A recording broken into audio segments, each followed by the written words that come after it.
Hello everyone, आज हम करने जा रहे हैं एक्सरसाइज 2.4 क्वेश्चन नंबर 1। जैसा कि आप स्क्रीन पे देख सकते हैं, बहुपद दिए गए हैं और हमें ये चेक करना है कि जो बहुपद x+1 है वो गुणनखंड है या नहीं है। इसको चेक करने के लिए सबसे पहले हम क्या करेंगे, हम ये देखेंगे कि अगर वो गुणनखंड है तो x का क्या मान रखा जाना चाहिए। गुणनखंड कब होता है? जब शेषफल 0 हो जाए। अगर शेषफल 0 है तो ही x+1 बहुपद का गुणनखंड है। अगर 0 शेषफल ये बनाएगा सिर्फ तभी ये इसका गुणनखंड होगा। तो हमें क्या करना है, जो दिया गया बहुपद है हमने उसको 0 के बराबर कर लिया, यानी कि जो बहुपद x+1 दिया गया है वो हमने रख दिया 0 के बराबर। इसको 0 के बराबर रखने पर हमें x का मान मिल गया -1। हमें चेक करना है कि x+1 के लिए जो -1 है वो शून्यक है या नहीं। इसलिए हमने क्या किया, जो हमारा बहुपद है वहाँ पे हमने -1 रख दिया। -1 रखने पर -1 की घात 3, -1 की घात 2, -1 +1 ये संख्याएं हमें मिली। -1 की घात 3 यानी कि -1 को -1 से 3 बार गुना करना है। ये फिर से -1 हमें मिला। -1 का वर्ग करने पर प्लस का 1 मिला। ये तो -1 है ही और ये +1, प्लस का 1 माइनस का 1, यहाँ से हमें 0 प्राप्त हुआ। माइनस का 1 प्लस का 1, यहाँ से भी 0। तो हमें जो टोटल आंसर मिला वो है 0। यदि ये मान रखने पर हमें पूरा बहुपद 0 मिल जाता है तो इसका मतलब है कि जो हमने बहुपद x+1 लिया था, जो हमने x+1 ले रखा है वो इस दिए हुए बहुपद का गुणनखंड है। तो हम ये लास्ट में मेंशन कर देंगे कि ये इसका गुणनखंड है। इसी तरह से अब हमें इसका दूसरा भाग करना है।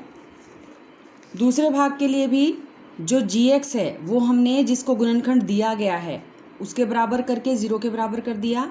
1 ने जगह बदली, दूसरी तरफ जाके माइनस का हो गया। 0 और 1 का अंतर -1 रहेगा। अब हमें ये देखना है कि p-1 0 बनता है या नहीं बनता है। तो हमने p-1 को 0 चेक करने के लिए x की 4, जहाँ x की 4 है वहाँ पे -1 रखा पावर 4। ऐसे ही x की 3 की जगह -1 की पावर 3, फिर 2 घात है तो -1 की घात 2, उसके बाद -1 और उसके बाद +1। इस सब का हमें मान निकालना है। -1 की घात 4 यानी कि -1 को अपने आप से 4 बार गुना करना है, इससे हमें मिला +1। -1 की घात 3 यानी कि -1 को खुद से 3 बार गुना करना है, यहाँ से हमें मिला -1। -1 की घात 2 यानी -1 को -1 से गुना करना है तो +1। बाकी जो संख्याएं हैं वो तो हैं ही।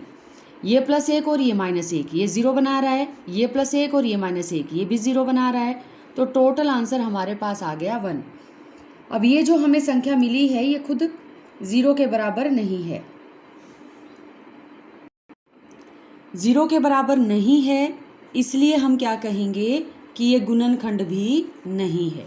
तो इसलिए हम लास्ट में लिख देंगे x+1 बहुपद जो हमें दिया गया था x की 4, x की 3, x की 2 + x + 1, इसका गुणनखंड नहीं है। इसके चारों भागों में हमें यही चेक करना है कि गुणनखंड है या गुणनखंड नहीं है। इसी तरीके से अब जो हमारे पास तीसरा बहुपद है, तीसरा बहुपद दिया गया है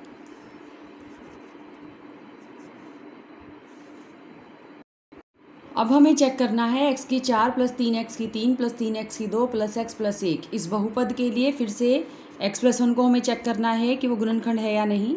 हमने x+1 को नाम दे दिया है gx का और उसके बराबर कर दिया है 0 के। पहले की तरह ही x का मान हमने निकाला तो मान हमारा हो गया -1। अब हमें बहुपद की जगह मान रखना है -1। तो -1 की घात 4, ऐसे ही फिर 3 संख्या थी -1 की घात 3, 3 माइनस 1 की घात 2 माइनस 1 और प्लस 1। ये संख्याएं हैं जिन संख्याओं को हमें हल करना है। इसके लिए माइनस 1 की घात 4 यानी कि माइनस 1 को 4 बार अपने आप से गुना करना है। सम संख्या घात है तो ये प्लस का 1 बनेगा, विषम संख्या घात है तो माइनस का, फिर से सम संख्या है तो प्लस का। ये माइनस 1 और ये प्लस 1 तो है ही। 3 की माइनस 1 से गुना की -3, 3 की 1 से गुना की 3, फिर -1 और फिर +1।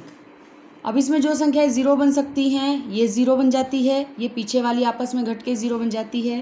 तो हमारे पास रह गया 1 है यानी कि 0 के बराबर नहीं है। अगर 0 के बराबर नहीं है तो हम फिर से क्या लिखेंगे, x + 1 बहुपद x की 4 + 3x की 3 + 3x की 2 + x + 1 इसका गुणनखंड नहीं है।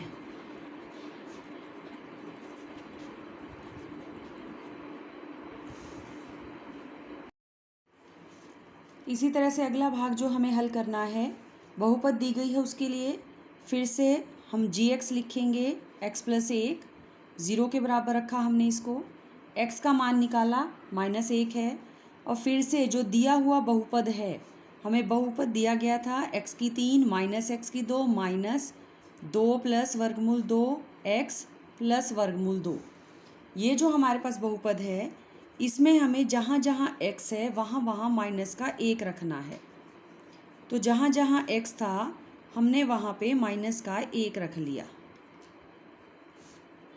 विषम संख्या घात है माइनस का 1, सम संख्या है +1। ये माइनस और ये माइनस गुना होके प्लस बना रहा है, तो ये हमारे पास संख्याएं ऐसे की ऐसे हो गई +1 से गुना हो करके। पीछे हमारे पास था वर्गमूल 2। एक जैसी संख्याएं माइनस ब्रैकेट प्लस यानी कि माइनस प्लस गुना हो रहे हैं तो माइनस रह जाएगा। बाकी की संख्याएं हमने ऐसे की ऐसे लिख ली हैं। एक बार माइनस दूसरी बार माइनस, तो 2 बार माइनस हो गया हमारे पास। प्लस का 2, एक बार वर्गमूल 2 दूसरी बार वर्गमूल 2, तो 2 बार वर्गमूल 2। प्लस का 2 और माइनस का 2 0 बना रहा है, पीछे 2 वर्गमूल 2 है ही, यानी कि 0 को किसी में भी जोड़ें वो दोबारा से हमें मिल जाता है। इसका मतलब है अभी भी हमारा जो बहुपद है वो 0 नहीं है। अगर बहुपद 0 नहीं है तो हम क्या कहेंगे, ये गुणनखंड नहीं है। इसलिए x + 1 जो हमें बहुपद दी गई थी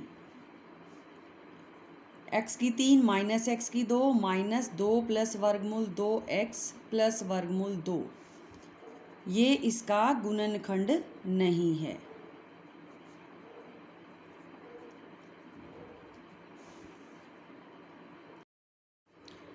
दूसरा सवाल करते हैं 2.4 का। हमें एक पहले की तरह ही px दिया गया है बहुपद और एक बहुपद दिया गया है gx। हमें इन दोनों बहुपद में ये देखना है कि जो gx है वो px का गुणनखंड है या नहीं है।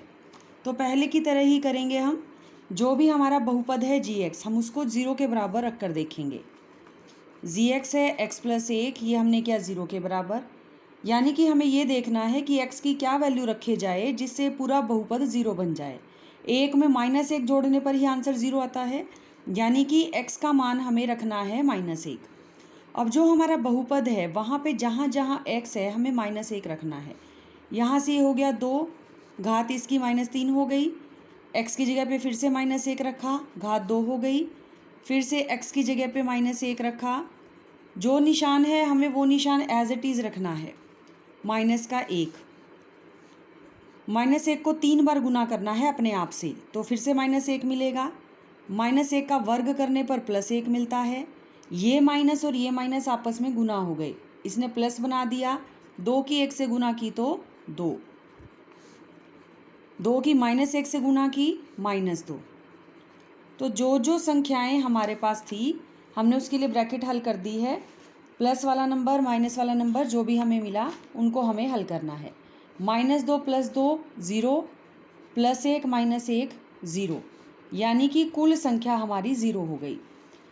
अगर पूरा हमारे पास जो gx था वो 0 बना देता है, इसके 0 बना देने की वजह से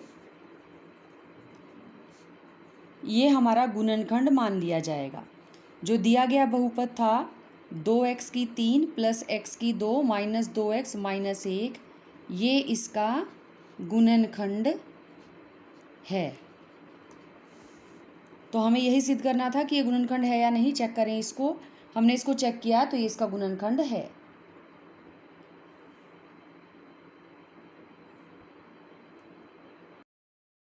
अब इसका दूसरा भाग करते हैं। दूसरे भाग के अंदर फिर से जो दिया गया बहुपद है gx, हमने उसको लिखा है 0 के बराबर, यानी कि x का वो मान जिसको रखने से पूरा बहुपद 0 बन जाएगा, वो संख्या है -2।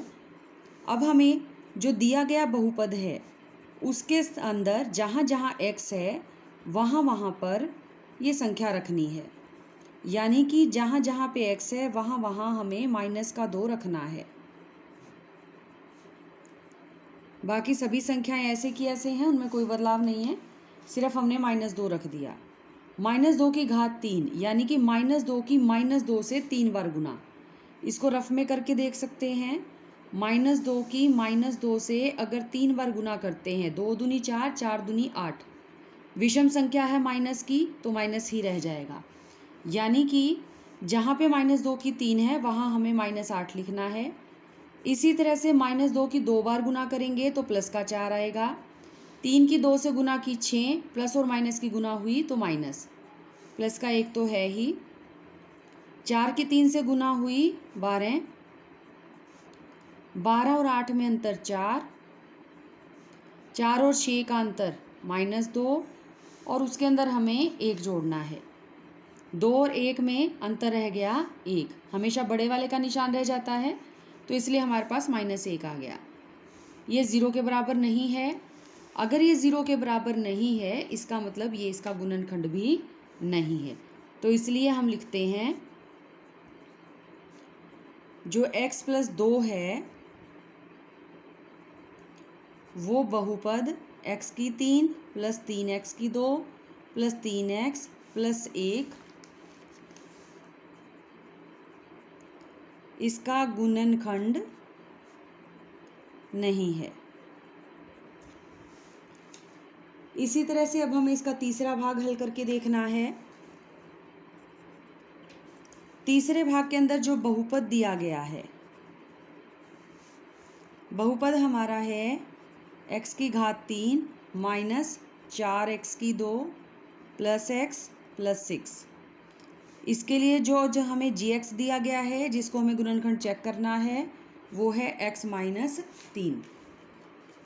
पहले की तरह ही जो x - 3 है gx है, पहले हमने उसको 0 के बराबर रखा, यानी कि x का वो मान जिसको रखने पर पूरा बहुपद 0 बन जाए, तो वो संख्या है 3।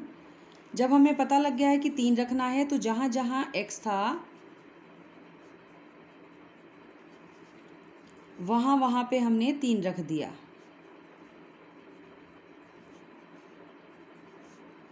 तीन को 3 बार गुना किया 27, 3 का वर्ग किया 9, 9 की 4 से गुना की 36, 6 और 3 जोड़ करके 9। प्लस वाली संख्याएं आपस में जुड़ गई, 27 और 9 36 बना रहा है, और ये तो माइनस का 36 है ही, आपस में घटा दिया तो 0। इसको ऐसे भी कर सकते थे, 27 में से 36 का अंतर देखें -9, माइनस को 9 में प्लस का 9 जोड़ें तो उत्तर आ जाता है 0। 0 बहुपद हमारा बन रहा है, इसका मतलब है कि ये इसका गुणनखंड है। इसलिए हम लिखेंगे कि जो x - 3 है ये बहुपद x की 3 - 4x की 2 प्लस x प्लस 6 का गुणनखंड है। इस तरह से हमारे दोनों सवाल जो हैं 2.4 के हो गए हैं। इसे लिखेंगे और इसकी प्रैक्टिस करेंगे।